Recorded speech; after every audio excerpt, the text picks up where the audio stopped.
Bismillahirrahmanirrahim. Assalamualaikum warahmatullahi wabarakatuh.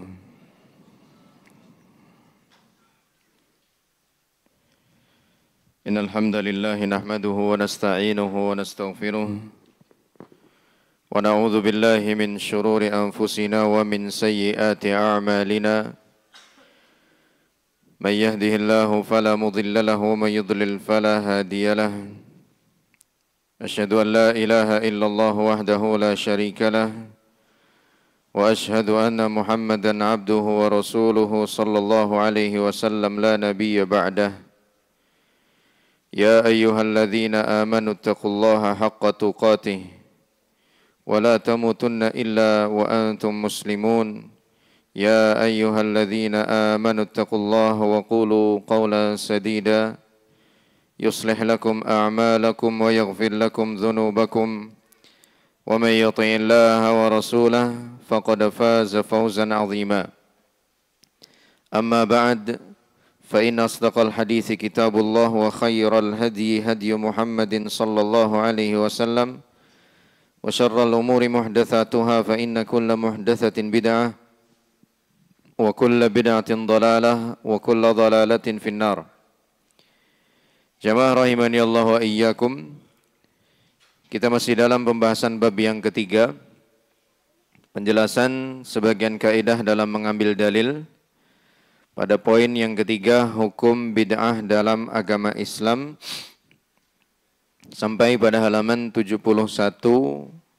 pada perkataan penulis rahimahullahu ta'ala. Beliau berkata, tidak diragukan lagi bahwa setiap bid'ah dalam agama adalah sesat dan haram. Berdasarkan sabda Rasulullah sallallahu alaihi wasallam, "Iyyakum wa muhdatsatil umur, fa inna kulla muhdatsatin bid'ah wa kulla bid'atin dhalalah." Hadis sahih riwayat Abu Dawud. Demikian juga sabda beliau sallallahu alaihi wasallam, "Man ahdatsa fi amrina ma hadza ma laysa minhu fa huwa raddun." Barang siapa yang mengada-ada dalam urusan agama kami sesuatu yang bukan bagian darinya, maka ia tertolak. Di mana hadis ini juga dibawakan oleh Al-Imam Ibnu Katsir rahimahullahu ta'ala ketika menafsirkan firman Allah Subhanahu wa ta'ala, "Wa may yabtaghi ghairal islami dinan falan yuqbala minhu wa huwa fil akhirati minal khasirin." Dan barang siapa yang mencari agama selain Islam, maka tidak akan diterima darinya, dan dia di akhirat termasuk orang yang merugi. Selama ini, saat kita membaca ayat ini atau mendengar ayat ini disampaikan, selama ini yang kita pahami bahwa ayat ini ditujukan hanya kepada mereka yang beragama dengan agama selain Islam. Karena memang kan redaksinya begitu, teksnya seperti itu. Barang siapa yang mencari agama selain Islam.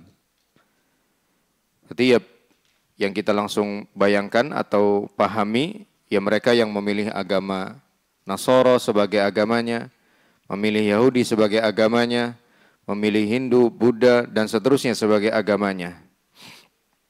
Namun ada satu fakta menarik yang disampaikan oleh Al-Imam Ibnu Katsir rahimahullah ketika menjelaskan ayat ini, Al-Maidah ayat 85.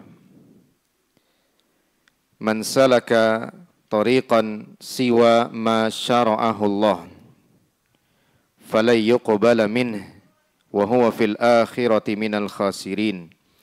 Kama qala an-nabiy sallallahu alaihi wasallam, "Man 'amila 'amalan laisa 'alaihi amruna fahuwa radd." Beliau mengatakan, firman Allah Subhanahu wa ta'ala yang artinya, "Dan barang siapa yang mencari selain Islam sebagai agama, maka tidak akan diterima darinya," yaitu seseorang yang meniti jalan yang tidak pernah disyariatkan oleh Allah. Seseorang yang meniti jalan yang tidak pernah ditetapkan oleh Allah Subhanahu wa taala. Penjelasan beliau ini kira-kira hanya mencakup mereka-mereka yang memilih agama selain Islam atau juga memilih Islam sebagai agamanya tetapi beragama dengan tidak yang disyariatkan. Jawabannya mencakup yang kedua juga, yaitu mencakup mereka yang beragama Islam tetapi menjalankan agama Islam itu tidak sebagaimana yang disyariatkan. Jadi ternyata ayat ini bukan hanya ditujukan kepada mereka yang memilih agama di luar Islam, walaupun itu memang yang nomor satu, itu jelas. Tapi ternyata masuk dalam cakupan pembahasan ayat ini adalah juga seseorang yang mengamalkan hal yang tidak pernah disyariatkan oleh Allah Subhanahu wa taala.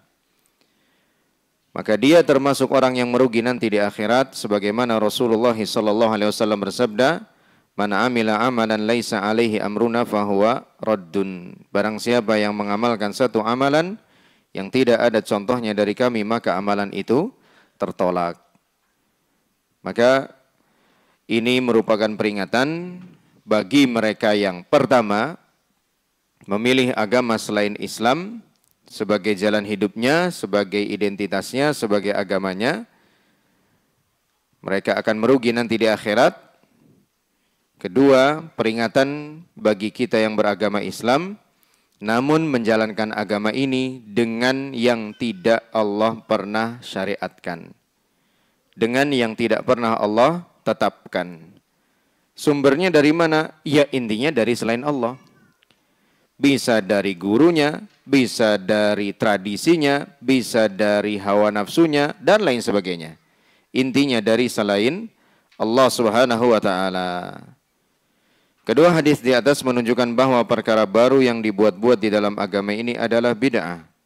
Dan setiap bid'ah itu adalah sesat dan tertolak. Bid'ah dalam agama itu diharamkan, namun tingkat keharamannya berbeda-beda tergantung jenis bid'ah itu sendiri. Yang kemudian beliau bawakan di sini contohnya pada halaman 72. Ada jenis bid'ah yang menyebabkan kekufuran pelakunya, yang disebut dengan bid'ah mukaffirah, membuat pelakunya jadi kafir, keluar dari Islam. Seperti tawaf mengelilingi kuburan untuk taqarrub kepada penghuni kuburan itu, mempersembahkan sembelihan dan nazar kepada kuburan-kuburan itu, berdoa kepada mereka, kepada ya, bukan untuk, kalau untuk boleh ya. Berdoanya tetap kepada Allah untuk penghuni kubur agar dirahmati oleh Allah, itu boleh. Yang enggak boleh berdoa kepada penghuni kubur, meminta keselamatan kepada mereka atau minta pertolongan juga ya. Mereka misalnya mengatakan madad madad ya, madad ya Husain, madad ya Husain. Mereka datangi kuburan yang diklaim sebagai kuburannya Husain bin Ali bin Abi Thalib radhiyallahu anhuma ya. Atau tidak harus kuburannya Husain bin Ali bin Abi Thalib, kuburan siapapun yang mereka anggap sebagai wali Allah Subhanahu wa taala, mereka datangi kuburannya. Mereka mohon pertolongan kepada kuburan-kuburan tersebut ya. Ziarahnya sudah menyimpang dari yang disyariatkan. Nah, yang seperti itu masuk dalam cakupan ayat tadi. Wa huwa fil akhirati minal khasirin. Allah menyuruh kita untuk ziarah kubur, tetapi tidak dengan cara yang mereka lakukan, yaitu minta-minta kepada kuburan, ngalap berkah kepada kuburan juga. Hal yang semacam itu masuk tadi dalam firman Allah, wa huwa fil akhirati minal khasirin. Demikian juga pendapat dari kalangan Jahmiyah ya, itu juga termasuk bid'ah kufriyah atau mukaffirah. Karena di antara pendapatnya orang Jahmiyah atau akidah menyimpangnya orang Jahmiyah adalah ta'tilu sifatillah, menafikan sifat-sifat Allah Subhanahu wa ta'ala. Mereka hanya menetapkan nama saja tanpa sifat. Mereka berkata, Sami'un bila sam', basirun bila basar, alimun bila ilm, azizun bila izzah, dan seterusnya. Allah maha mendengar, namanya maha mendengar artinya, tapi tidak memiliki sifat mendengar. Allah di antara namanya Al-Alim, maha mengetahui, tetapi tidak memiliki sifat ilmu. Allah di antara namanya Al-Aziz, maha perkasa, tetapi tidak memiliki sifat izzah atau keperkasaan. Allah di antara namanya Al-Basir, maha melihat, tetapi Allah tidak memiliki sifatul basar, sifat melihat, dan seterusnya. Mereka demikian ya di dalam memahami nama-nama dan sifat Allah. Hanya nama saja tanpa sifat. Karena menurut mereka berbilangnya sifat itu berkonsekuensi pada berbilangnya yang disifati.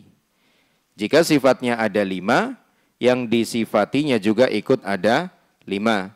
Jika sifatnya ada 10, maka yang disifatinya ikut ada 10.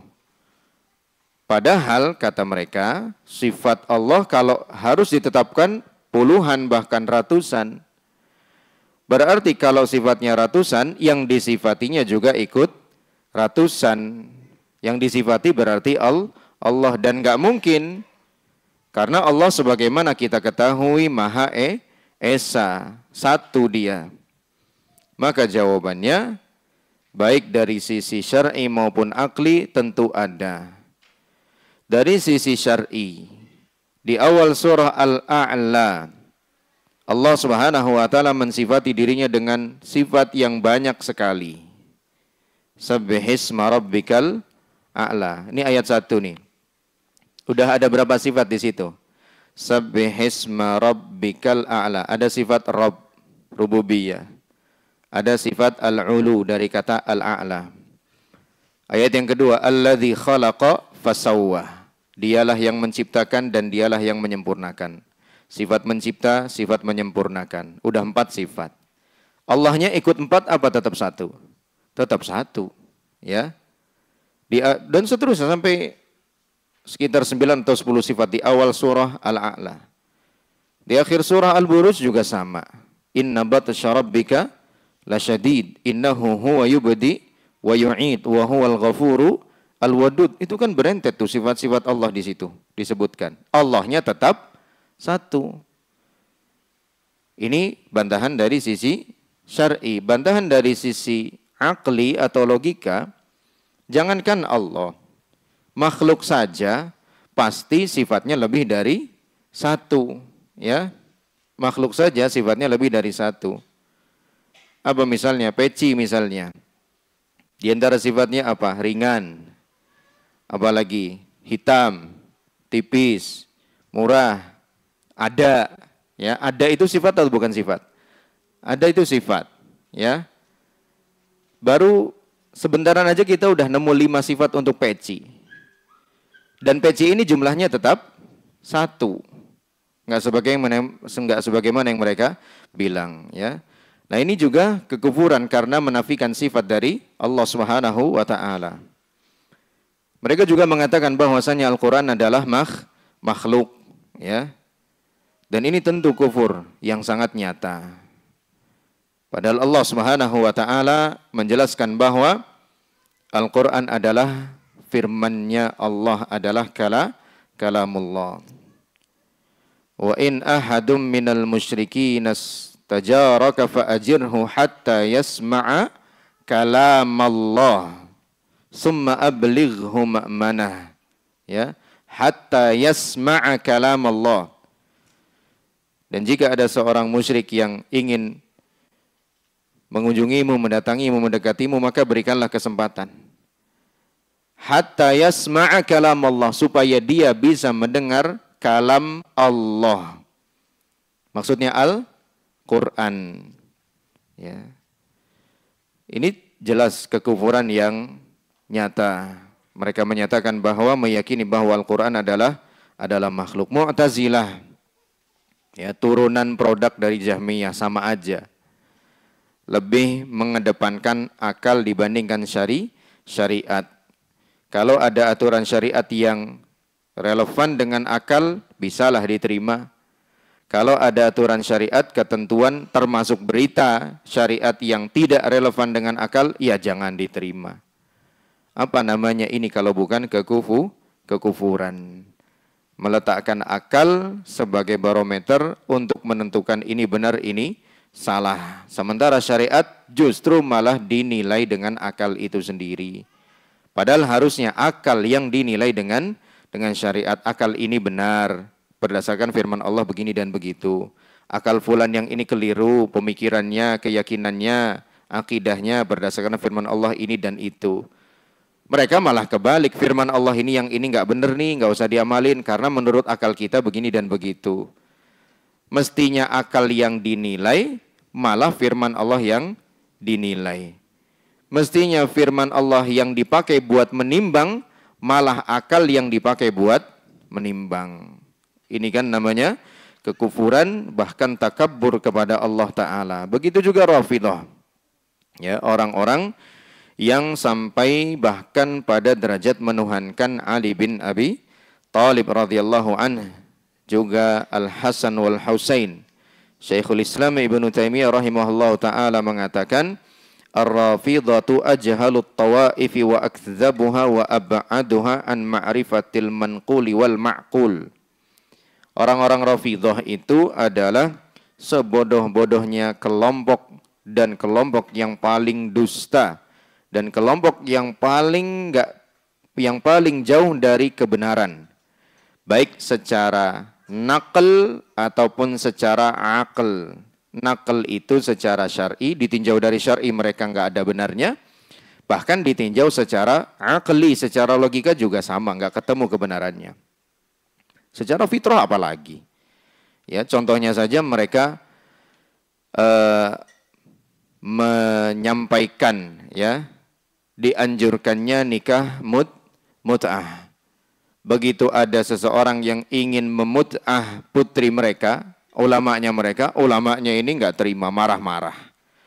Ini kan berarti sudah jelas-jelas bertentangan dengan fitrah. Akal manusia manapun yang sehat tidak akan membenarkan praktek pernikahan seperti itu. Ya, nikah mut'ah alanya orang-orang Syiah.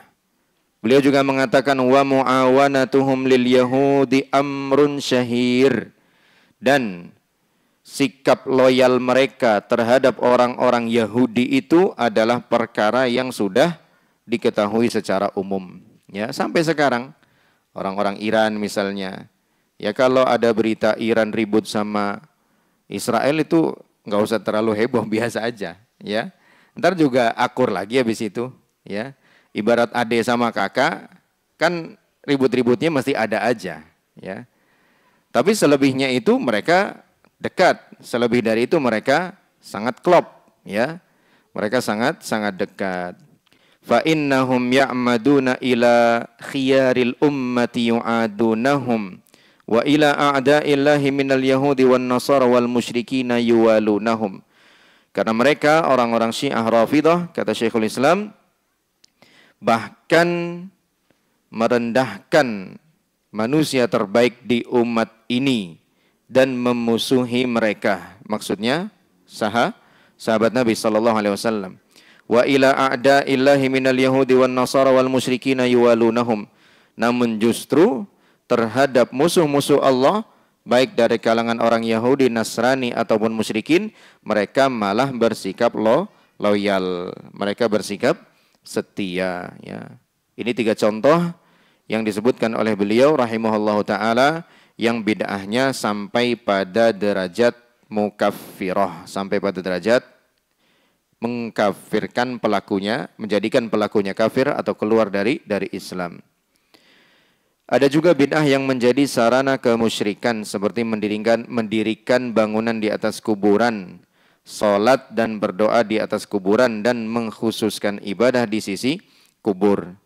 Yang disebutkan ini pada dasarnya bukanlah perbuatan syirik secara zatnya, akan tetapi berpotensi menjadi terbukanya pintu kesyirikan, ya. Kuburannya dibuatkan pendopo misalnya kan masih ada sampai sekarang, ya.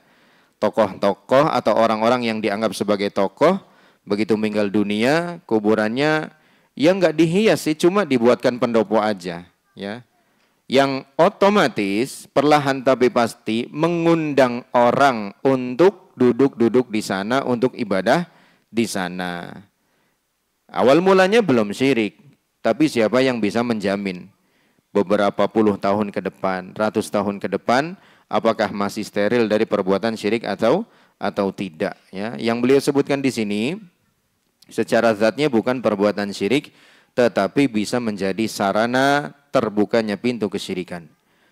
Ada juga perbuatan bid'ah yang bernilai kemaksiatan seperti bid'ah membujang, yakni menghindari pernikahan, puasa sambil berdiri di terik panas matahari, mengebiri kemaluan dengan niat menahan syahwat dan lain sebagainya, ya. Walaupun niatnya bagus, tetapi kalau caranya salah tetaplah salah, ya. Dan ini juga berlaku dalam perkara-perkara duniawi. Niat yang baik saja tidaklah cukup, ya. Niat yang baik saja tidaklah cukup. Harus dibarengi dengan cara yang benar.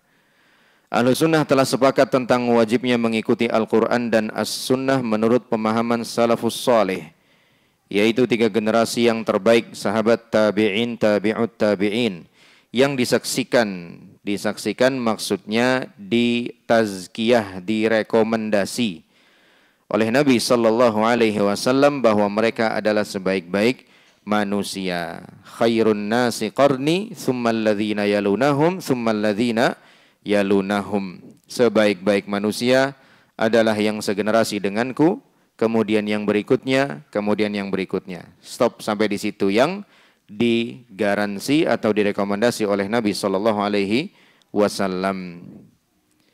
Mereka juga sepakat tentang haramnya kebid'ahan.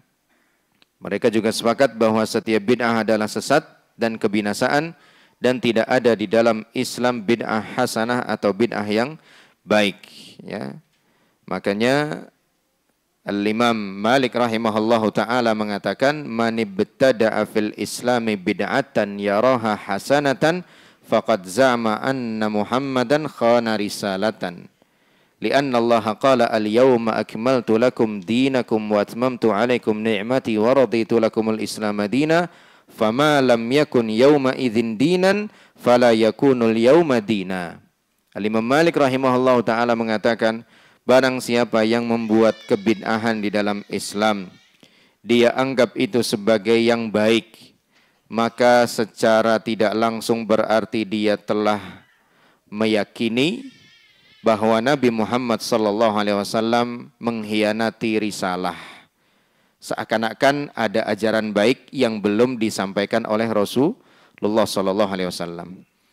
Entah sengaja disembunyikan, entah Rasulullahnya enggak tahu. Dua-duanya sama-sama berkonsekuensi fatal.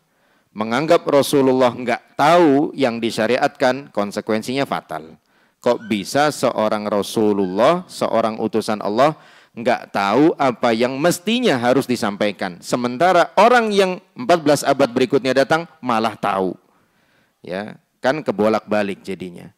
Atau memilih yang kedua, oh Rasulullah tahu tapi disembunyikan, ya subhanallah, ini enggak kalah mengerikan konsekuensinya. Bisa-bisanya Rasulullah sallallahu alaihi wasallam menyembunyikan tugas yang mestinya disampaikan. Tentu ini tidak benar. Ada segelintir manusia yang lebih baik daripada orang-orang yang menuduh ini, telah bersaksi bahwa Nabi Muhammad SAW sudah menunaikan risalahnya. Itu para sahabat dalam peristiwa Hajjatul Wada, ya, mereka memberikan persaksian kepada Allah Subhanahu wa taala ya di hadapan Allah Subhanahu wa taala kepada Rasulullah sallallahu alaihi wasallam, nashhadu innaka ballaghta wa nasahta wa addaita. Kami bersaksi, wahai Nabi sallallahu alaihi wasallam, yaitu para sahabat maksudnya, engkau sungguh telah menyampaikan, sungguh engkau telah menunaikan, sungguh engkau telah menasehati. Menyampaikan risalah, menunaikan amanah, dan menasehati umat. Ya, persaksian sahabat, apalagi ijma'nya mereka, jelas merupakan hujjah yang bisa dijadikan sebagai dalil.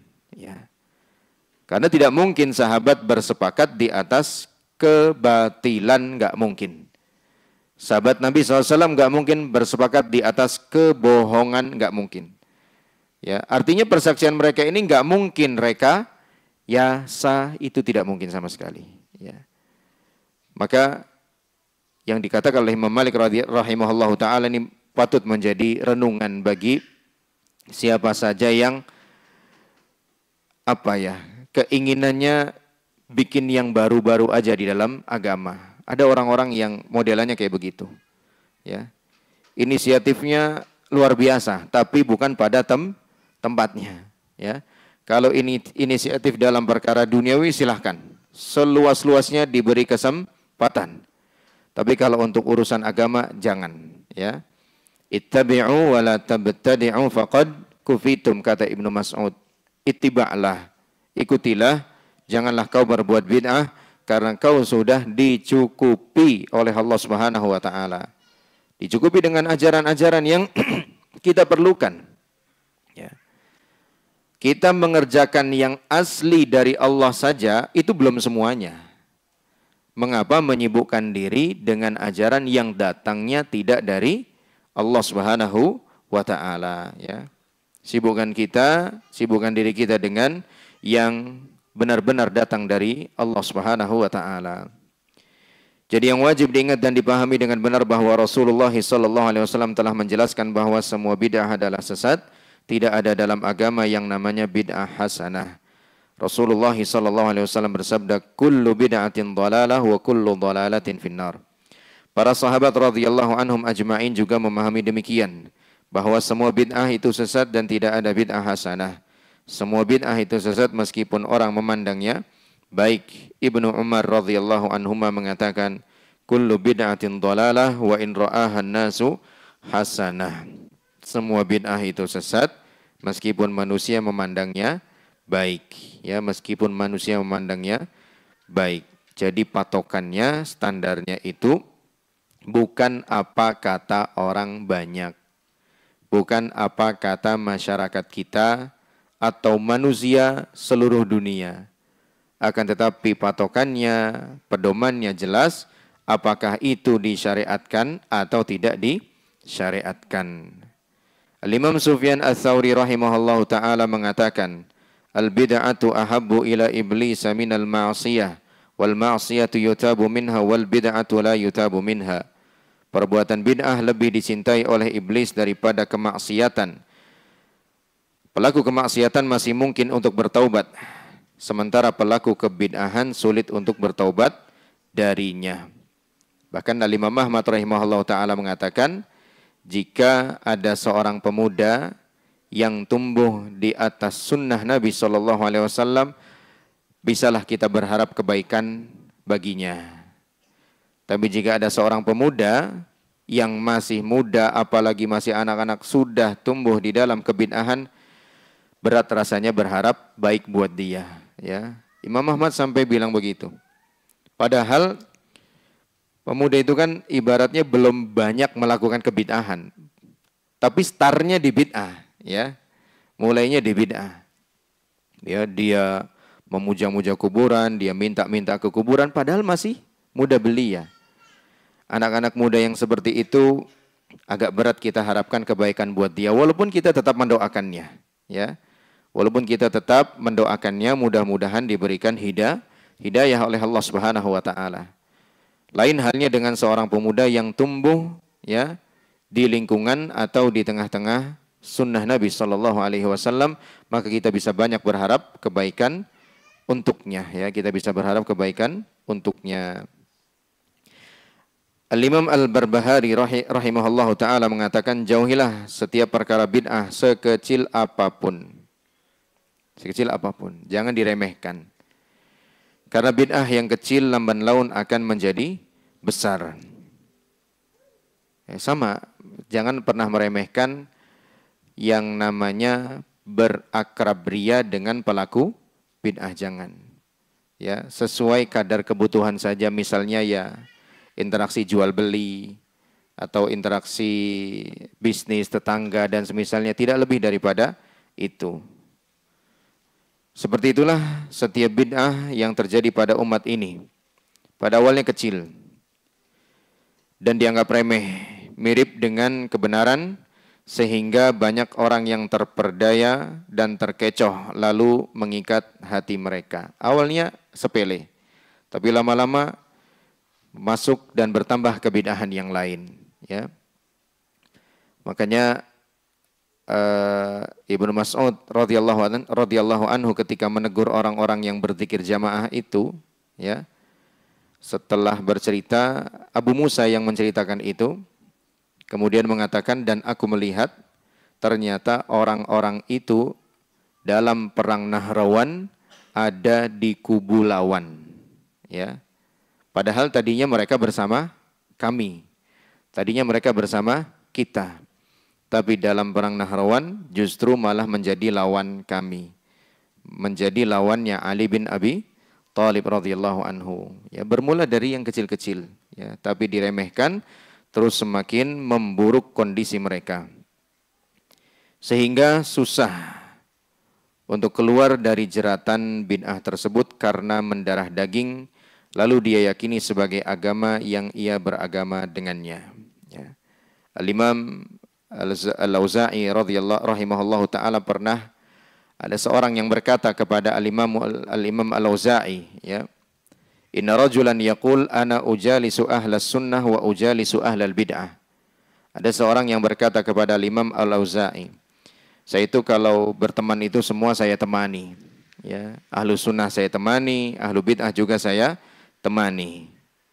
Al-Imam Auza'i, ada yang berkata kepada Al-Imam Auza'i tentang perkataan seseorang, mengadukan perkataan seseorang, ya. Kata beliau, hadza rajulun yuridu an yusawi bainal haqqi wal batil. Ketahuilah orang yang seperti itu ingin mencampur adukkan atau ingin menyamakan antara yang benar dengan yang batil, ya. Jadi nggak bisa. Kalau memang ahlu sunnah, seorang yang benar-benar mengikuti sunnah Nabi SAW, mestinya loyalnya ya juga kepada ahlus sunnah. Bertemannya juga hanya dengan ahlu sunnah. Ya, sebagaimana mereka juga ahlul bid'ah pun begitu. Bertemannya dengan yang semisal dengan mereka. Ya. Al-Imam Al-Hasan Al-Basri suatu ketika didatangi oleh seseorang. Ya Aba Sa'id, ta'al hatta ukhasimaka fid din.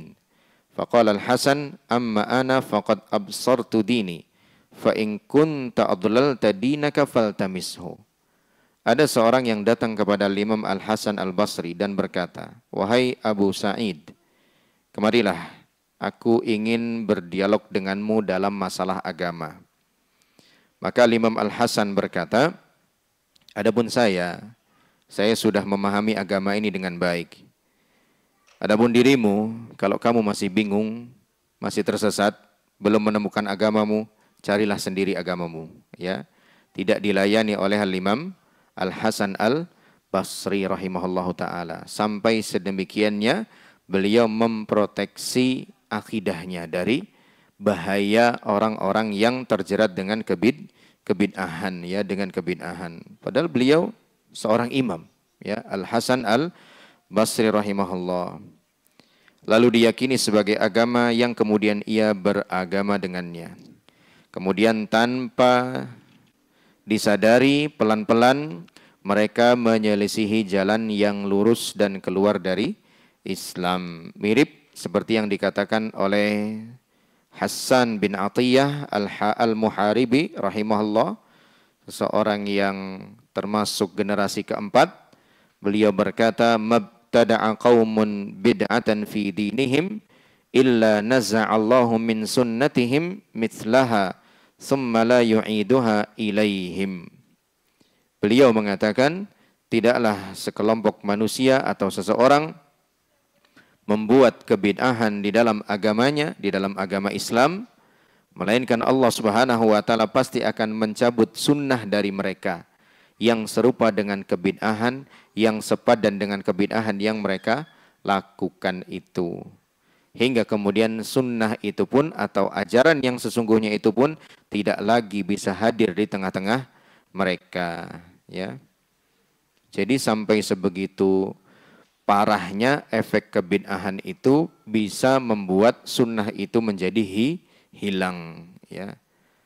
Makanya jangan menganggap remeh perbuatan bid'ah sekecil apapun. Benar-benar kita harus waspada karena semua hal yang akhirnya membesar dan tidak bisa ditanggulangi lagi berawal dari hal-hal yang remeh itu. Ya, berawal dari hal-hal yang dianggap kecil itu. La tahqiranna saghiratan fa innal jibala minal hasa. Janganlah kau remehkan perkara yang kecil itu karena sesungguhnya gunung yang tinggi menjulang tersebut terdiri dari kerikil-kerikil yang kecil, ya. Walaupun kita ketika mengingkari hendaknya tetap ingkari dengan hikmah. Jangan frontal, jangan arogan, jangan kasar, jangan.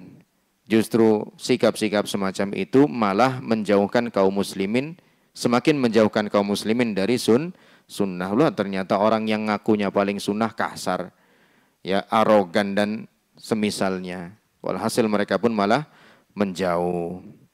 Sesungguhnya perbuatan bid'ah itu adalah mengikuti hawa nafsu, maka dikatakan bahwa ahlul bid'ah juga sebutan lainnya adalah ahlul ahwa, ya. Apalagi kalau bukan nafsu yang mereka perturutkan, ya. Wong jelas sudah disampaikan firman Allahnya begini, sabda Rasulnya begini, enggak dipedulikan, enggak digubris. Apalagi yang mereka ikuti selain hawa nafsu. Orang yang berbuat bid'ah pada hakikatnya telah menuduh Nabi Muhammad SAW berkhianat dalam menyampaikan risalah, karena dengan mereka mengadakan bid'ah seolah-olah agama Islam ini belum sempurna. Ada amalan yang belum disampaikan oleh Nabi SAW padahal Islam sudah sempurna. Ini tadi yang kita sudah sebutkan bahwa merupakan perkataannya Imam Malik rahimahullahu ta'ala. Maka beliau di akhir perkataannya mengatakan, wa ma lam yakun yauma idzin dinan fala yakunul yauma dina. Suatu hal yang di masa Nabi bukan dianggap sebagai bagian dari agama, maka hal itu pun di hari ini bukan bagian dari agama.